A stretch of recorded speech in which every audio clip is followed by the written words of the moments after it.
Hey YouTubers and fans!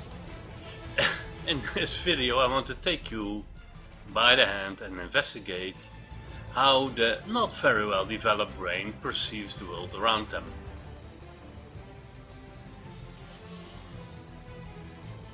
The idea came up when some time ago I was traveling through my very flat country, and I noticed how clouds appeared at the horizon and formed themselves around me.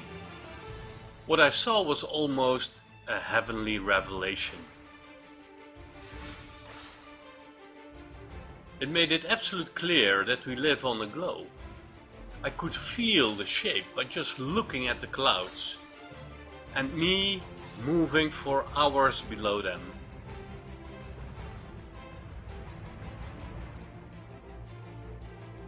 And then I thought, how come that people who believe that empirical evidence is the only truth can look at clouds and still even remotely think the earth is flat?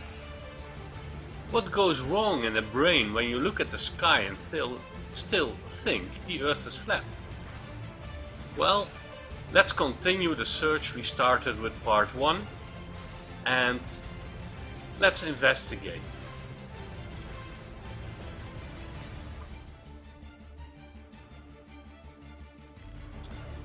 So what do you see? Proof of a flat earth? Is this proof of a flat earth?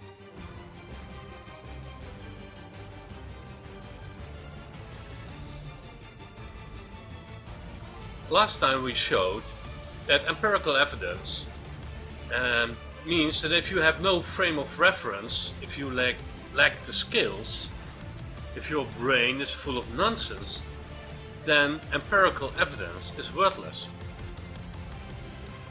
As many studies have shown, and I showed already in my previous version of this series of videos, that religion is blocking your brain from acquiring the right data. So maybe this is not about what you see that is the proof, but it is about what you do not see that is the real proof.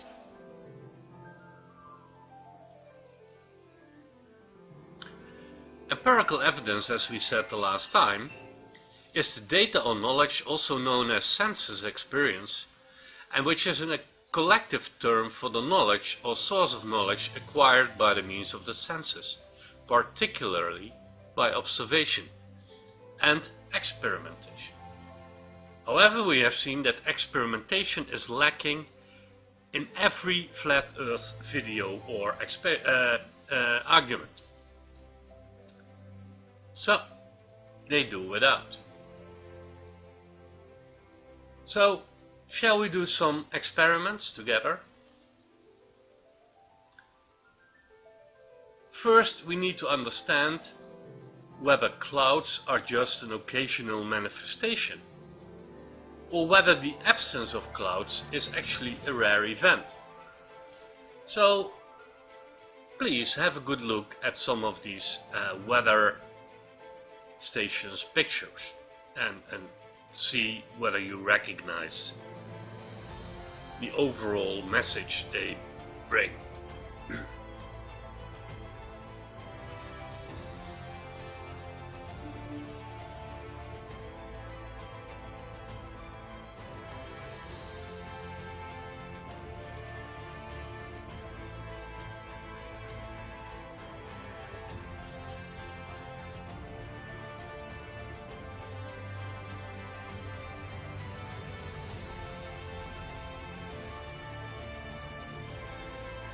So what does your average mind say? Does the earth look cloudy? Or can you reason and say, well, the earth must be cloudy because 60% is made up of water? What does your brain tell you? Think about it, just for a while, but take care you don't overheat it.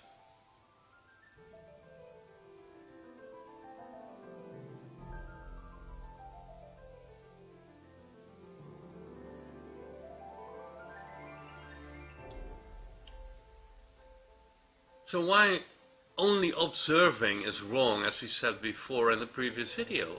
So like, I only believe what I see. Then on the question, does the Earth look cloudy? And you see the picture on the right, a flat earther will say, no, the Earth does not look cloudy, period. A flat earth believer with some understanding of his flat earth will say, well, on a flat earth there is more water than on a globe, so it must be cloudy in general. Although today I don't see any clouds. But a reasonable critical thinker, flat earther, would at least say, well, on any other day it could look like as the picture below, or somewhere else on the planet. So if you're all into I only believe what I see, you will have trouble understanding what you see. Because if you see no clouds, does that mean there are no clouds on Earth? And does that now mean that the Earth is not cloudy anymore? Come on, over 60% of the Earth is covered with water. If you believe the flat Earth, even 70% is covered with water. And what does water do? Yes, it evaporates, it becomes clouds. And clouds cannot simply disappear. They might be out of sight, but they do not disappear. So you could at least do an experiment in your head and think of how many days you see clouds and on how many days you see none. And by doing that, you probably would do the first step away from being retarded. You would actually do an experiment, although yet still in your head. But that's fine, you do an experiment. So, in general, we can say, looking at the previous pictures, the Earth is very cloudy. And the trick is finding spots of a few hundred kilometers or miles in diameter without clouds, which is very difficult. Just have a look here. Even this part, at the bottom, already some clouds are entering the circle. It's very hard to find places of a few hundred kilometers or miles in diameter that usually are without clouds. And of course they all change every day, every hour.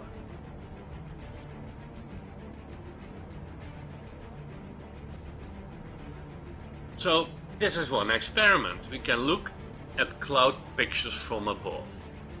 And we can try to estimate the average size of these cloudless areas.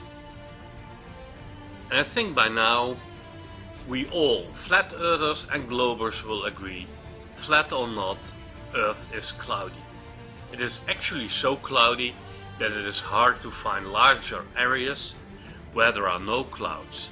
And if we find places that are bigger, then it's often above deserts. And the reason is simple. Because it is hot in a desert, the clouds will evaporate back to vapor and the clouds disappear. But the more moderate parts of the Earth, the places where we all live, have clouds. And if there is a part without clouds, it will never be more than a few hundred miles in diameter. So let us remember this fact, which we establish by experiment, by examining cloud pictures.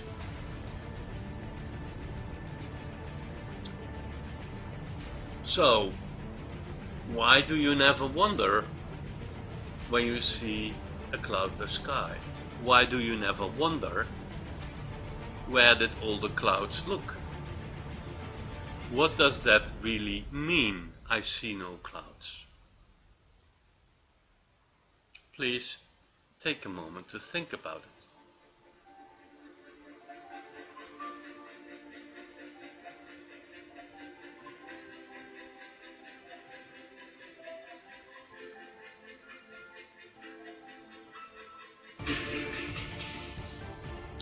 If I was an open-minded flat earth believer, I would seriously wonder where all the clouds went. because some clouds can go up to a height of 10 kilometers or let's say 7,000 miles. And I should be able to see some of them from beyond 4,000 kilometers or 2,500 miles away in any direction. So if I do not see them, such a cloudless area would be the same as if more than the whole of the United States, Canada and the surrounding oceans is without a single cloud. How likely is that?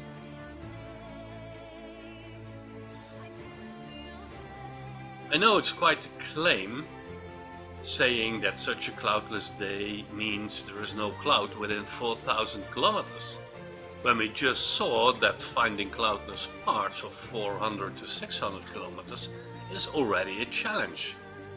So where, you might ask, does that figure come from that I claim that you see 2,500 miles without clouds?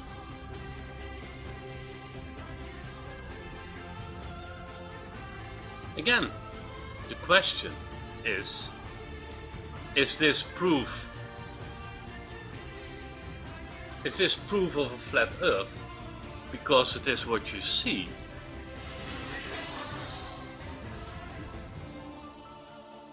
Or is it proof of a globe because of what you don't see? I hope it makes you think. Start your own investigation, look at all kinds of cloud pictures. The answer on how far we humans can see and why this proves a globe I will show in the next episode. For the moment, feel free to sub and watch out for the next episode where we will explain.